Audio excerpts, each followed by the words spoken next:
Part 6, Mark 12 verses 38 to 40. Mga classmates, can I start with something real? Have you ever noticed how today the loudest voices online are not always the most genuine ones? Everywhere you look, influencers flexing their kindness, politicians posting stage charity work, public figures doing dramatic apologies with soft piano music in the background, all trying to look good, to appear righteous, to feel credible. But here's the uncomfortable truth. Not everyone who looks holy is actually holy. And in Mark 12 verses 38 to 40, Jesus does something shocking. He exposes the people that everyone else respected. He calls out the religious leaders who look righteous but live for power, admiration, and attention. Mga classmates, this passage is not just a warning for ancient Israel. It's a mirror for our generation, because some people today know how to package themselves as good, but inside hollow, manipulative, seeking validation more than God. Tonight, Jesus invites us to look deeper, not at their lives, but at ours. But before we get started, mga classmates, let's do the general housekeeping. Don't forget to click that like button, subscribe to Pulot Aral, smash that notification bell so you can be updated every time I upload for our Bible reading and reflection. Mga classmates, you don't know how important this is. Contents like this are not promoted by the algorithm. We are now in times when topics about God are not that popular anymore, and in fact restricted, and sometimes even banned. So, share Pulot Aral videos as well if you find that they help you read the Bible and develop a more intimate relationship with our Lord. Be part of our Bible reading sharers. In addition, mga classmates, if you have not seen Matthew 20, that deals with being last shall be first perspective, and complement it with Matthew 22 with the 3 questions that could question your faith video, then please do so. Check them out. This Bible reading and reflection from the Gospel of Matthew. Mga classmates, the reason I'm always insistent on spreading God's Word is because we love our neighbors and we want them to be saved. Don't you? This is the prime reason why there is Pulot Aral. Moreover, feel free to comment below, share your thoughts, and answer the question I'll be posting by the end of this video for Mark 12 in relation to our current life. Mga classmates, this is Doc Jean. Welcome to Pulot Aral. Let's dive in.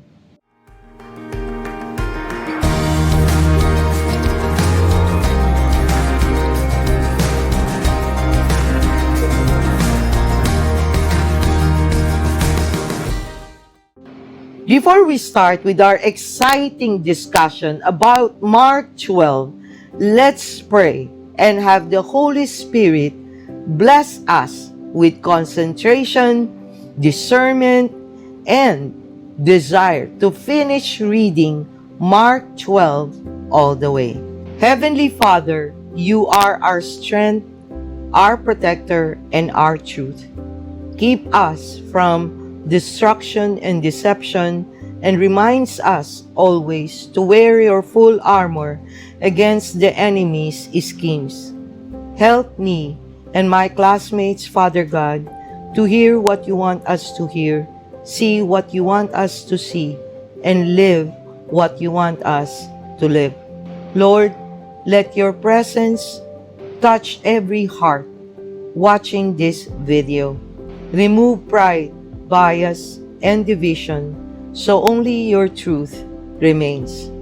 Use this channel, Father God, and our lives to draw more people to your word and to the joy of knowing you personally.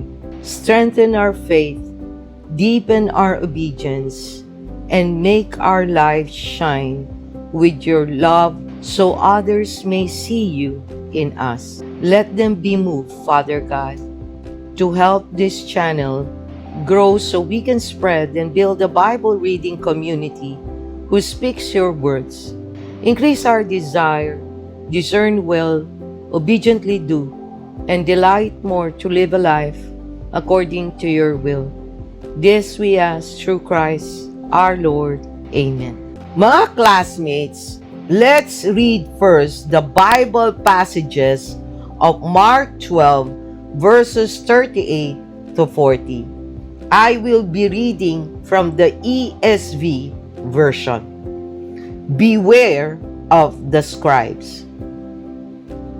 And in his teaching, he said, beware of the scribes, who like to walk around in long robes and like greetings in the marketplaces, and have the best seats in the synagogues and the places of honor at feast, who devour widows' houses, and for a pretense make long prayers.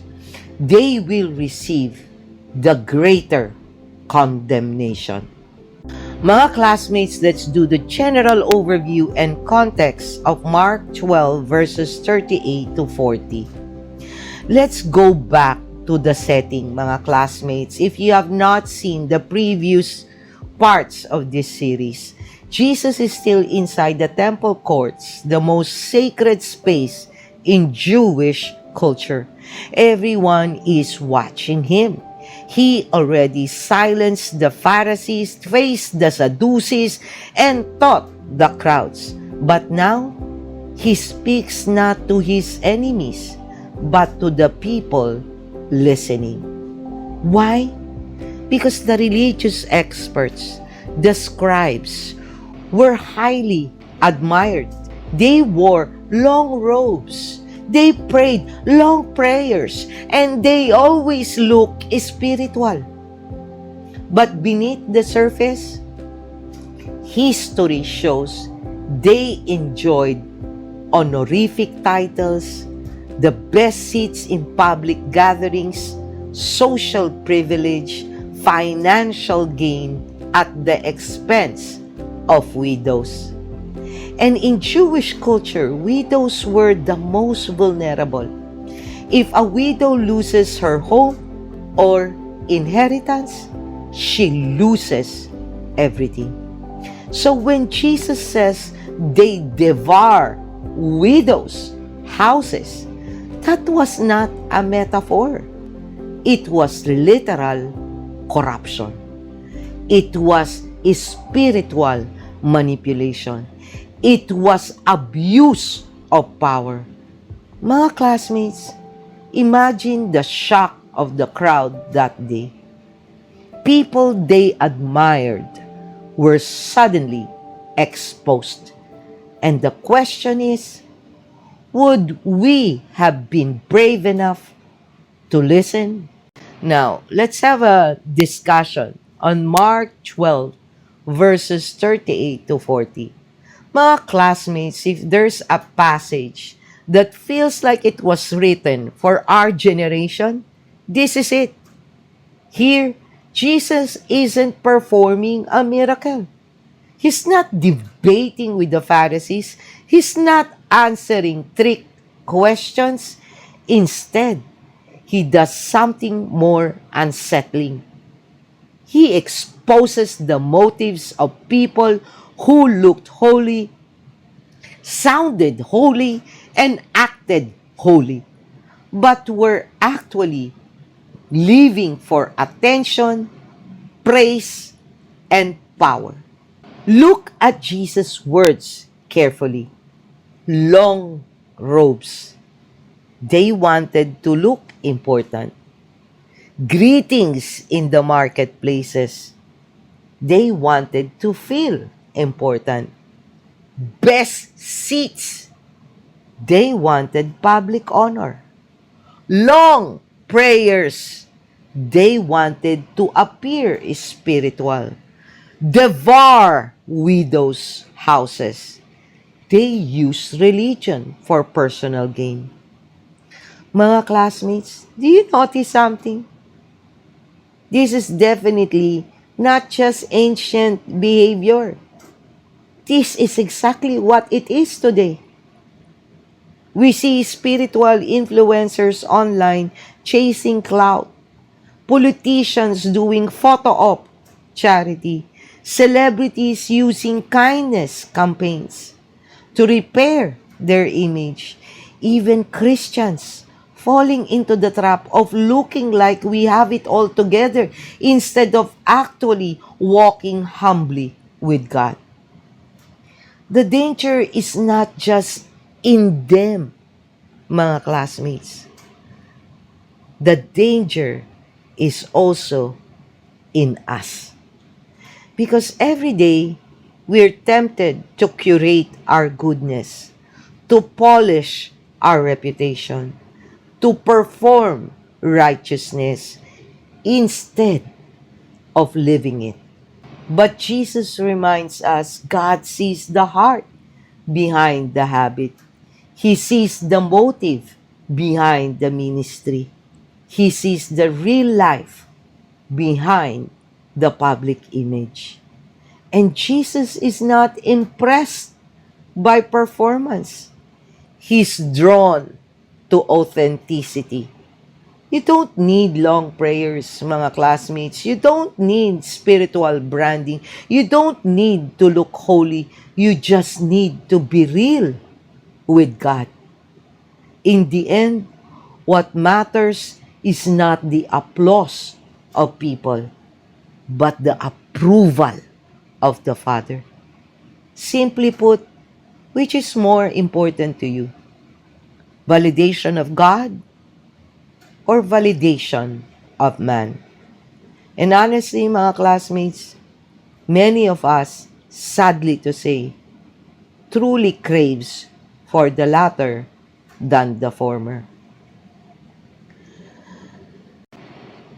Now, here's your question to ponder and answer. Mga classmates, are you living your faith for God's eyes or for people's attention? Comment below and place it on the comment section. By the way, if you want to know more on Mark 9, then I hope you will be watching it after Mark 12, or go a deep dive on the series of Mark 10. If you have not seen any of this Bible reading and reflection from the Gospel of Mark. Thank you for joining me, mga classmates, in today's Bible reading and reflection from the Gospel of Mark 12, verses 38 to 40. Keep your faith strong, steadfast. Till next time, may God bless you all. Always stay safe and be healthy. This is Doc Jean. Bye!